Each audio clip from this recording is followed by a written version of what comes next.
সবুজ ছাদ বাগান সোসাইটি, সে সোসাইটির মূল লক্ষ্য হলো কি সবুজকে বিলিয়ে দেওয়া, অর্থাৎ সবুজ নিজের কাছে যেটা আছে, যেটা ধারণ করছেন মনের ভিতর এবং বাহিরে যে সবুজ ধারণ করছে, সেই সবুজটাকে, যার সবুজের প্রেরণা যার ভিতরে নাই, তাকে সামান্য হলেও সেই সবুজ প্রেরণা জাগ্রত করা, এবং সেই জাগ্রত করা ভবিষ্যৎ প্রজন্মের মাঝে।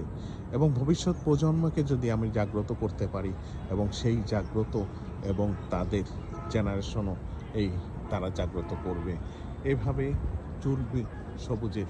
সবুজ ছাড়া আমরা বাঁচতে পারবো না। আপনারা দেখতে পাচ্ছেন যেভাবে অতিরিক্ত তাপ, যে সময় যে ঋতুতে যা হওয়ার দরকার সেটা আমরা পাচ্ছি না। এই কারণে আমাদের বিভিন্ন রকম রোগ এবং বিভিন্ন রকম সমস্যার সম্মুখীন হচ্ছে, শারীরিক সমস্যা।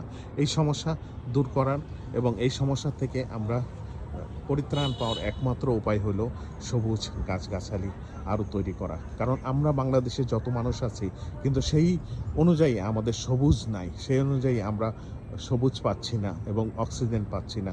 শহরগুলিতে গাছ নাই বললেই চলে, গ্রাম অঞ্চলে কিছু গাছ আছে, কিন্তু শহরগুলিতে একবারে ফাঁকা। তাই আমরা গাছ লাগাই, ভবিষ্যৎ প্রজন্মকে বাঁচাই। এই স্লোগানে সবুজ ছাদ বাগান সোসাইটি। ধন্যবাদ।